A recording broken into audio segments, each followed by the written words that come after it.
This video is brought to you by Squarespace. Whether you need a domain, website, or online store, make it with Squarespace.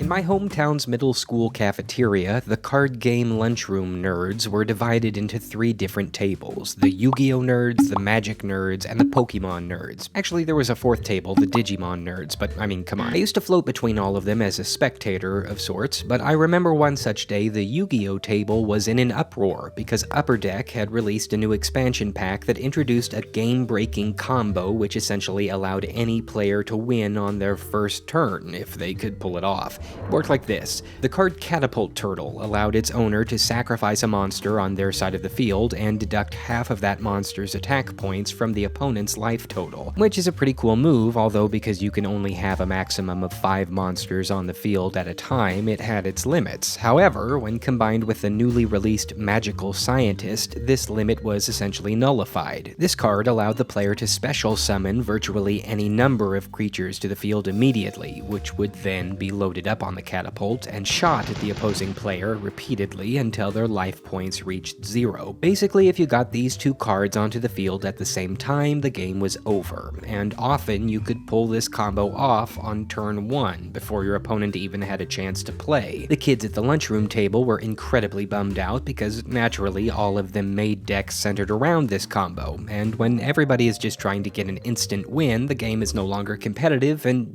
it stops being fun. I was reminded of that little episode a couple months ago when Hearthstone, one of the most popular online trading card games today, released a new expansion, and in it, a minion whose special effect caused a similar controversy. It seemed amazing to me that over a decade later, some of the same design mistakes continue to plague the world's most popular games, and that raised a compelling question in my mind that I want to discuss today. Namely, what happens when you break a card game?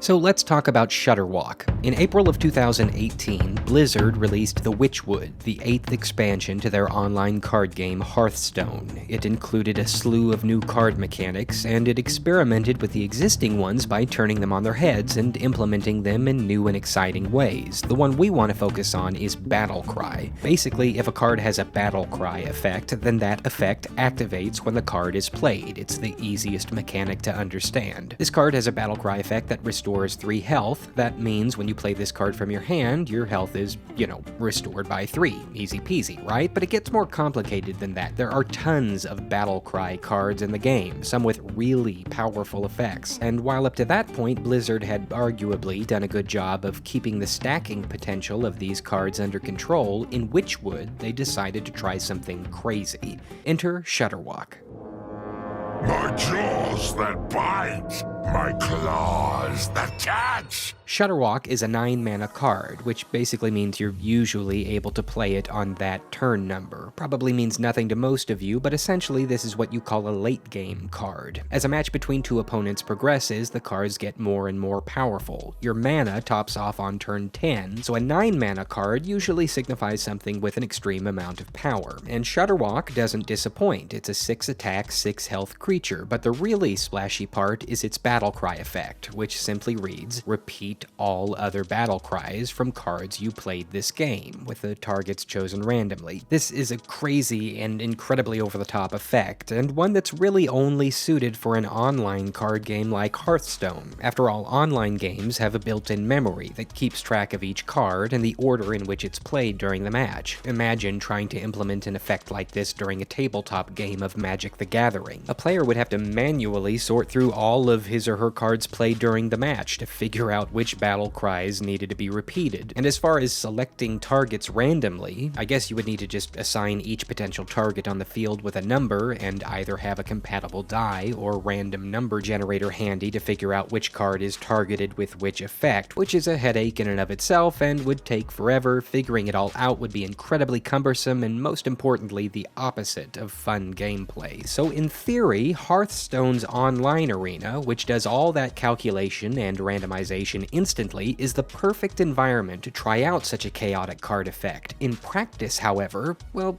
see for yourself. So this is me versus some random guy. Hi, random guy. I'm playing a deck which is centered around Shudderwock's ability, which, by the way, in order to get Shudderwock requires players to spend about $60 on the expansion pack, and even then, you still might not be able to pull the card from one of the randomly generated booster packs, meaning you'll need to try again and keep spending more and more money until you get it. Long story short, I finally got mine. So the game's proceeding normally, plenty of fun and flashy animations. Hearthstone does this so well, it's part of why it's been so successful as a game, and we're on turn 10, I'm all set up, I finally get to drop Shudderwock onto the field, and this is the exact moment that the game stops being fun. You'll see why in just a bit. So to pull Shudderwock's one-turn kill off, you need to play a combination of different cards earlier in the game, with the idea being that these smaller battle cries, when repeated by Shudderwock later all at once, will be enough to completely overwhelm your opponent and drop their life points to 0. These are the cards in question. Life Drinker, a sort of mosquito fellow whose battle cry basically sucks 3 life points from your opponent and gives them to you. Serenite Chain Gang, a really annoying minion whose battle cry causes it to make a copy of itself the moment you summon it. And Grumble World Shaker, whose battle cry returns all other minions on the field to their owner's hand and reduces their mana cost to just 1. Alone, these battle cries are tough enough to deal with during a match, but when you play Shudderwock after them,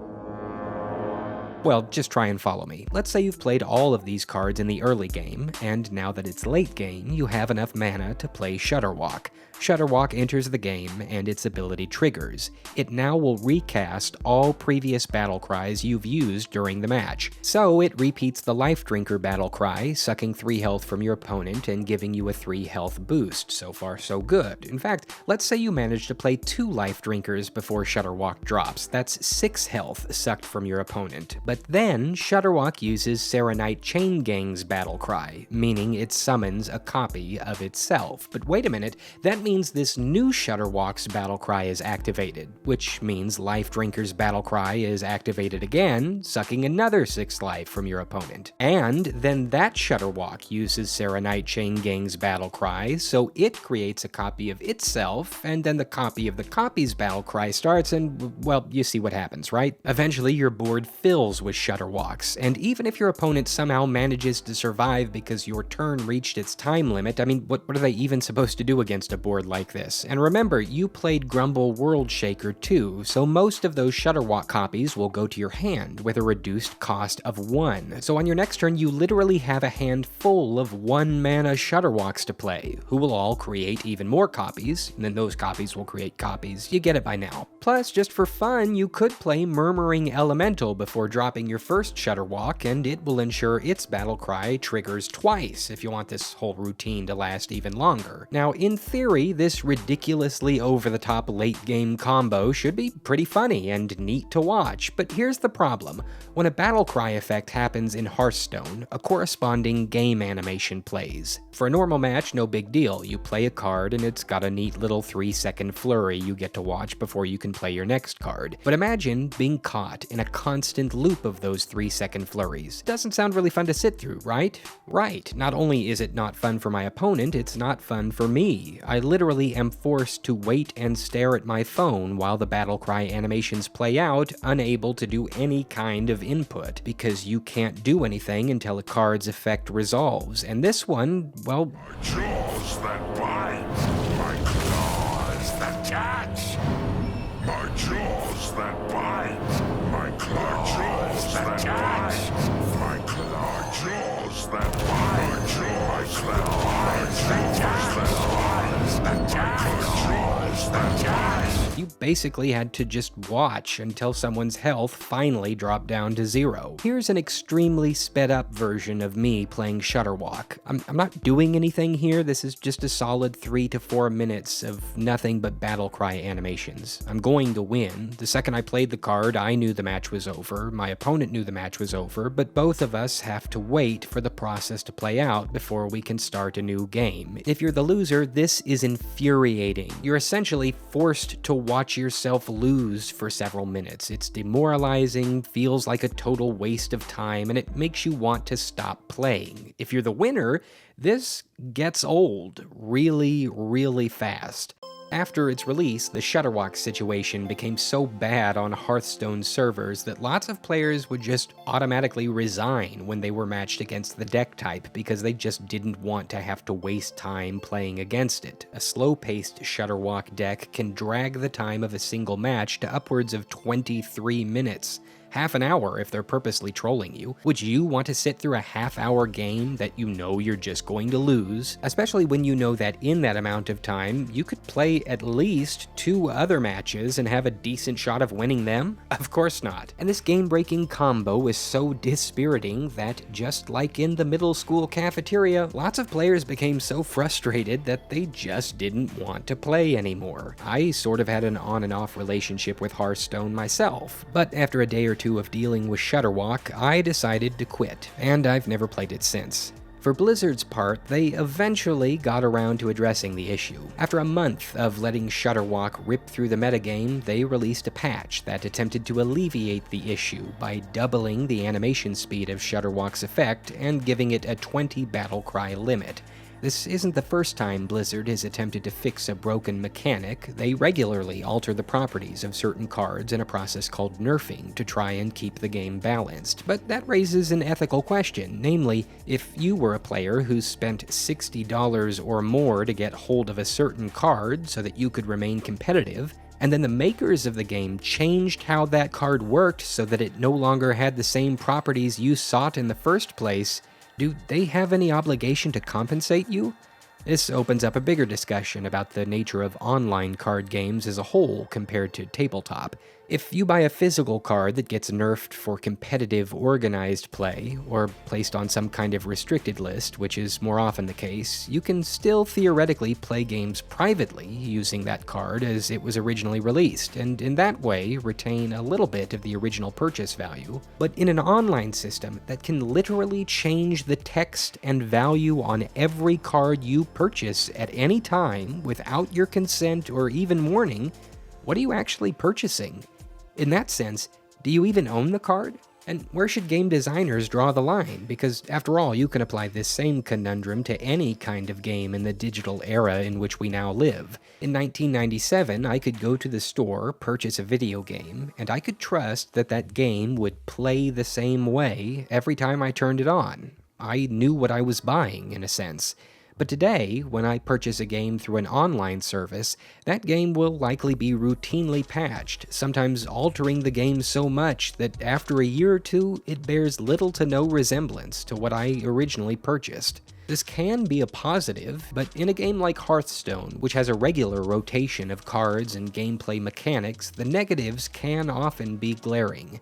These days, games are perishable items. Just like milk, they have a shelf life.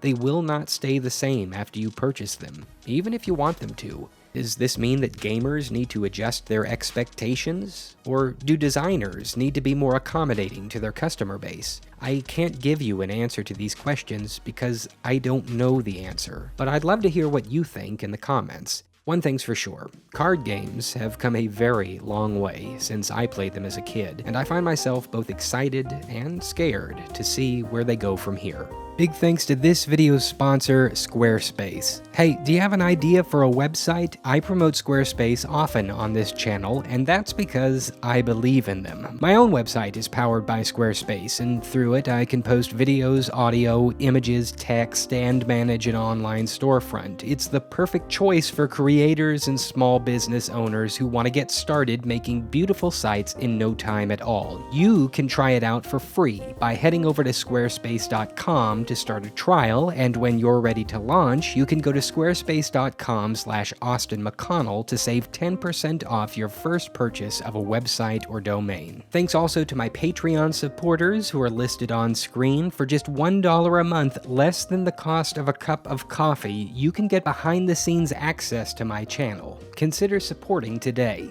Thanks. Talk to you again soon.